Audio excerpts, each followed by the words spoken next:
नमस्कार दोस्तों, आप सभी का स्वागत है आज की इस बहुत ही रहस्यमयी और दिल दहला देने वाली कहानी में। आज मैं आपको एक ऐसी कहानी सुनाने जा रहा हूं जिसे सुनकर आपकी रूह कांप जाएगी। यह कहानी है एक ऐसे गांव की जिसके बारे में जो भी सुनता है उसकी रातें डर के साए में कटती हैं। लेकिन इस परिवार ने वह गलती की जो उन्हें नहीं करनी चाहिए थी।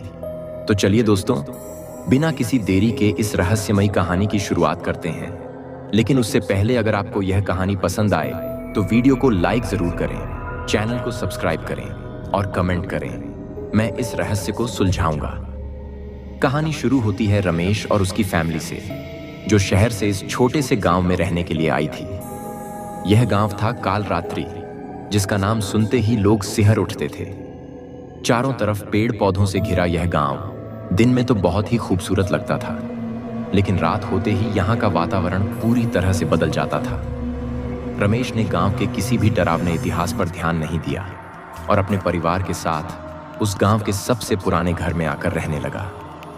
पहली रात जब सब सो रहे थे, अचानक खिड़कियों से तेज हवाएं चलने लगीं और घर की सारी लाइट्स एक साथ बंद हो गईं। सीमा को लगा शायद बिजली की कोई दिक्कत है, लेकिन फिर उसने देखा कि घर की दीवारों पर अजीब सी छायाएं बनने लगीं। उसने रमेश को जगाया, लेकिन रमेश ने इसे उसकी मनगढ़ंत बातें समझकर सोने की सलाह दी। लेकिन अगली सुबह जब गांव के लोग उनसे मिले तो उन्होंने रमेश को चेतावनी दी कि यह गांव कोई सामान्य गांव नहीं है। यहां हर रात एक आत्मा भटकती है जो अपनी पुरानी दुश्मनी को आज भी निभा रही है। रमेश ने इन सब बातों को मजाक समझा, लेकिन उसकी पत्नी सीमा को इस गांव के रहस्यों पर शक होने लगा। रात होते ही अजीब घटनाएं शुरू हो गईं। बच्चों के कमरे से रोहन और अनुष्का ने जोर की चीख मारी। जब सीमा और रमेश दौड़कर वहां पहुंचे तो देखा कि दोनों बच्चे बुरी तरह डरे हुए थे। रोहन ने कांपते हुए बताया कि उसने एक सफेद साड़ी में लिपटी महिला को कमरे में घूमते देखा है। यह सुनते ही सीमा का दिल बैठ गया, लेकिन रमेश ने इसे बच्चों का डर मानकर शांत रहने की कोशिश की। अगली रात की शुरुआत और भी डरावनी थी। घर में जैसे ही रात के 12 बजे एक अजीब सी आवाजें चारों ओर से आने लगीं। रमेश ने जैसे ही अपने कमरे की खिड़की से बाहर झांका, उसे एक छाया दिखी जो पेड़ों के पीछे छिप रही थी। रमेश ने हिम्मत जुटाकर बाहर जाने का फैसला किया, लेकिन जैसे ही उसने घर का दरवाजा खोला, उसके सामने कोई खड़ा था। सफेद कपड़े में लिपटी एक औरत, जिसका चेहरा आधा जला हुआ था। उसने कुछ कहा नहीं, बस रमेश की ओर देखकर मुस्कुराई और फिर गायब हो गई। रमेश अब इस गांव के सच से वाकिफ हो चुका था। उसने अगले दिन गांव के बुजुर्गों से इस आत्मा के बारे में पूछा। गांव के सबसे बुजुर्ग व्यक्ति ने उसे बताया कि वह आत्मा एक पुरानी महिला की है जो इस गांव के किले में रहती थी। बहुत साल पहले गांव के लोगों ने उसके परिवार को किले में बंद कर दिया था और जिंदा जला दिया था। तभी से उसकी आत्मा उस किले में बसी हुई है और जो भी उस किले के आसपास आता है वह उसे अपना शिकार बना लेती है। रमेश को अब समझ आ गया कि पिछली रात क्या हुआ था। उसने तुरंत फैसला किया कि वह अपने परिवार के साथ इस गांव को छोड़ देगा, लेकिन यह इतना आसान नहीं था। जब उसने घर वापस आकर पैकिंग शुरू की तो घर की सारी खिड़कियां और दरवाजे खुद ब खुद बंद हो गए। अब परिवार को समझ आ चुका था कि वह आत्मा उन्हें आसानी से जाने नहीं देगी। रात के समय जब पूरा घर अंधेरे में डूबा था, एक तेज धमाका हुआ। सब जाग गए और देखा कि घर की छत से खून टपक रहा है। अनुष्का ने जोर की चीख मारी और तभी सफेद साड़ी वाली औरत फिर से प्रकट हो गई। वह धीरे धीरे बच्चों की ओर बढ़ रही थी। रमेश और सीमा ने उसे रोकने की कोशिश की, लेकिन वह औरत जैसे जैसे करीब आई, घर के सारे लाइट्स बुझ गए। यह कहानी दोस्तों यहीं खत्म नहीं होती।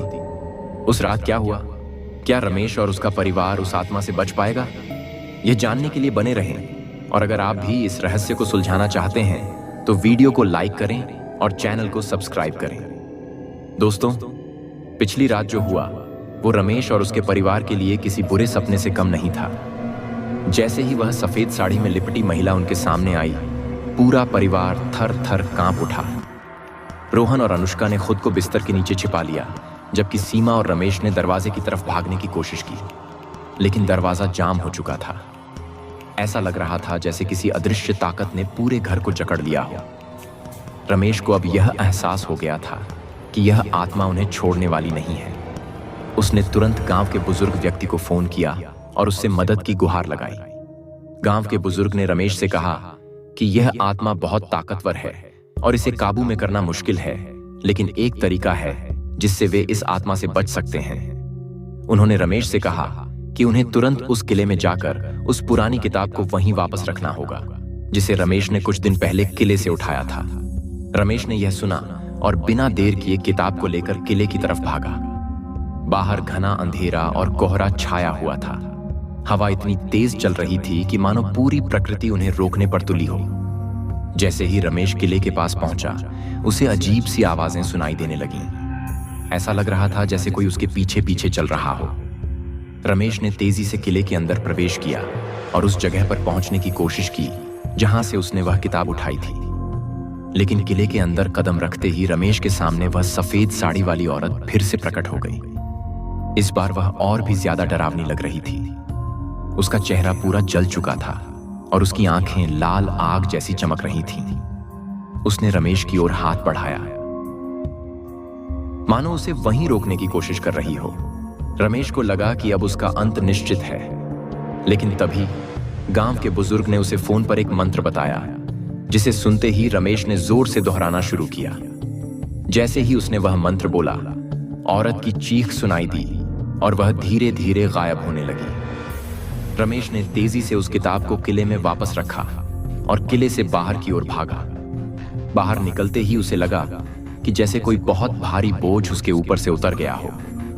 लेकिन कहानी यहां खत्म नहीं होती। जब रमेश वापस अपने घर पहुंचा तो उसे एक और हैरान कर देने वाला दृश्य देखने को मिला। घर के अंदर सभी खिड़कियां खुली हुई थीं और हवाओं के झोंके अंदर आ रहे थे। सीमा और बच्चे एक कोने में बैठे कांप रहे थे, लेकिन घर में अब कोई डरावनी चीज नजर नहीं आ रही थी। सब कुछ सामान्य लग रहा था, लेकिन रमेश के दिल में अब भी डर बसा हुआ था। अगली सुबह गांव के पुजारी ने रमेश को बुलाया और उसे बताया कि इस आत्मा की कहानी अब खत्म नहीं हुई है। वह अभी भी कहीं ना कहीं भटक रही है और कभी भी वापस आ सकती है। पुजारी ने रमेश और उसके परिवार को कुछ खास उपाय बताए ताकि वह आत्मा फिर कभी उनके पास ना आ सके। पुजारी ने उन्हें एक विशेष यज्ञ करने की सलाह दी और कुछ धार्मिक वस्त्र और ताबीज दिए, जिन्हें घर के चारों ओर बांधने से आत्मा अंदर नहीं आ पाएगी।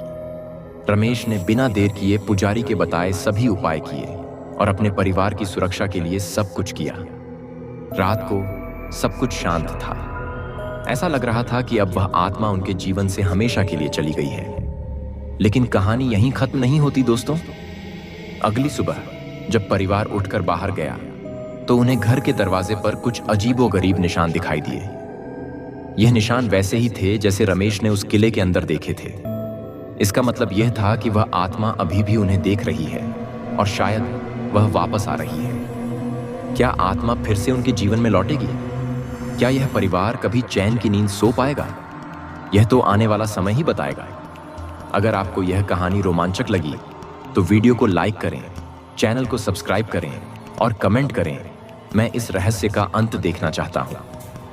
रमेश और उसका परिवार अब यज्ञ और पुजारी के दिए हुए उपायों के बाद थोड़ा शांत महसूस कर रहे थे, लेकिन दरवाजे पर मिले अजीब निशानों ने उनके मन में फिर से डर भर दिया था। हालांकि उन्होंने खुद को संभालने की कोशिश की और सोचा कि अब वे सुरक्षित हैं, क्योंकि उन्होंने सारे उपाय कर लिए थे। लेकिन उन्हें नहीं पता था कि असली परीक्षा अब भी बाकी थी। उस रात जब सब लोग सो गए तो अचानक घर की लाइट्स एक बार फिर बुझ गईं। पूरा घर घने अंधेरे में डूब गया। सीमा ने डरते हुए रमेश को जगाया। जैसे ही रमेश उठा, उसे लगा कि कमरे के कोने में कोई खड़ा है। उसने ध्यान से देखा और वह वहीं सफेद साड़ी में लिपटी महिला थी जो पहले भी उन्हें दिखाई दी थी। वह महिला धीरे धीरे उनकी ओर बढ़ रही थी। रमेश ने तुरंत पुजारी द्वारा दिए गए ताबीज को पकड़ लिया और जोर से मंत्र पढ़ने लगा, लेकिन इस बार महिला नहीं रुकी। वह और भी ज्यादा तेजी से उनकी ओर बढ़ने लगी। सीमा और बच्चे कमरे के दूसरे कोने में खड़े कांप रहे थे। रमेश को समझ में नहीं आ रहा था कि अब क्या किया जाए। उसने हर मुमकिन उपाय किए थे, लेकिन फिर भी आत्मा नहीं रुकी। तभी अचानक घर की खिड़की से एक तेज हवा का झोंका आया और वह महिला गायब हो गई। घर के सारे दरवाजे और खिड़कियां खुल गईं और एक भयानक ठंडक पूरे घर में फैल गई। रमेश ने अपनी पत्नी और बच्चों को संभालते हुए कहा कि अब हमें यहां और नहीं रुकना चाहिए। उन्होंने तुरंत अपने सामान पैक किए और उसी रात गांव छोड़ने का फैसला किया। रमेश और उसका परिवार गांव से बाहर निकलने की तैयारी कर रहे थे, लेकिन जैसे ही उन्होंने घर का दरवाजा खोला, उनके सामने एक भयानक दृश्य था। बाहर सड़क पर वह आत्मा खड़ी थी, सफेद साड़ी में लिपटी, और उसकी आंखों से आग निकल रही थी। वह औरत अब किसी भी तरह उन्हें जाने नहीं देना चाहती थी। रमेश ने हिम्मत जुटाकर एक आखिरी बार पुजारी द्वारा दिए गए मंत्र को जोर से पढ़ना शुरू किया। जैसे ही उसने मंत्र पूरा किया, आत्मा ने जोर से चीख मारी और फिर एक भयानक आवाज के साथ गायब हो गई। आसपास की सारी चीजें हिलने लगीं, पेड़ पौधे गिरने लगे और घर की छत भी टूटने लगी। रमेश ने तेजी से अपने परिवार को कार में बैठाया और वे गांव से निकल पड़े। कार के पीछे से एक अजीब सी आवाज आ रही थी, जैसे कोई उनके पीछे दौड़ रहा हो। रमेश ने बिना पीछे देखे कार को तेजी से भगाया। जैसे ही वे गांव से कुछ मील दूर पहुंचे, सब कुछ अचानक शांत हो गया। हवा भी बंद हो गई और पीछे से आ रही आवाजें भी गायब हो गईं। रमेश और उसका परिवार अब गांव से दूर सुरक्षित थे। वे समझ चुके थे कि उन्होंने गांव के उस श्रापित किले और आत्मा से बचने के लिए सही कदम उठाए हैं।